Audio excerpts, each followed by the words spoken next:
Another little add-on with the solar system, because I'm running this particular outlet direct to the batteries with not the thickest wires in the world, but thick enough wires that it's healthy. And because if you run them too thick, you're just heating up the wires. If you run them too thin, you have a power production problem. But these little heaters are available at Harbor Freight for really cheap. Supposedly you can plug them in, and they sell them in the Northeast for people that like to defrost stuff in a car. You plug it into 12 volt and do that. It's got a little fan. It's got a light. I think it's got a white light. This is like a little survival item they sell for vehicle survival in cold weather. Yeah, it's slick, but here's the thing that's neat is in a vehicle you shouldn't run the heater until the vehicle itself is warmed up, and that takes a while in cold weather. So the idea was if it's a work truck or a car you're using in really cold weather, you get electricity right away. You just don't want to be pulling power off of your engine. You don't want to pull heat off your engine until your motor's warmed up.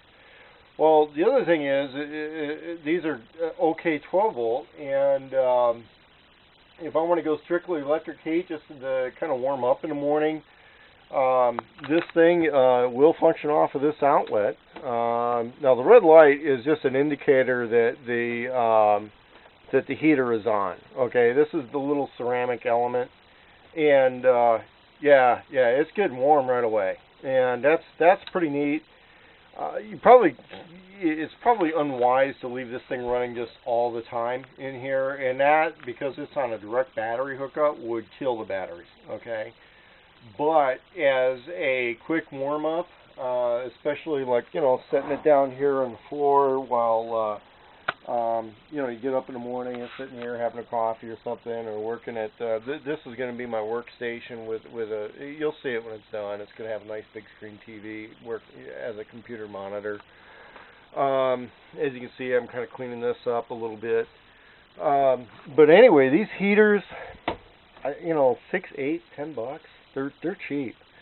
If you're building your own little off-grid rig on your own, and you use thicker wiring in your whole system, and the system's set up to where you could maybe put 5 or 6 of these things in there, it's not all that expensive. They produce heat right away, and all you got to do is tuck them under stuff, because heat rises.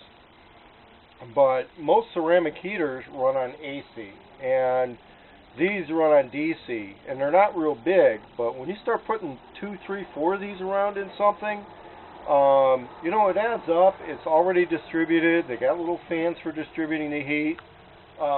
Now up on this outlet here, that 12 volt outlet, even though it looks like the same because it's the same make and model, that one is set up to where if the entire voltage on the power system drops, then power gets cut off to that outlet. So let's say I wanted to just keep the interior from freezing, and left the heater turned on that one 24/7.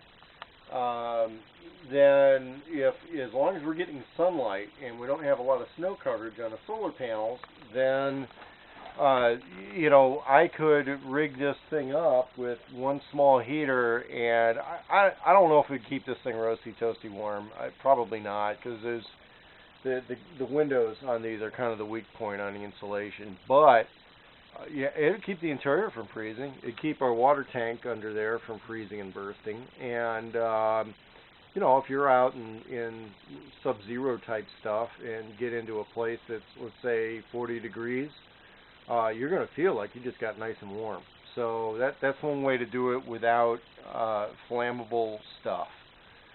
And so these heaters, I'd say they're good to go, and I would say you don't want to have just one. Get a couple. I haven't had one fail yet, but they're cheap, and they're from a place that has kind of a mixed reputation. But for what they are, they're pretty slick.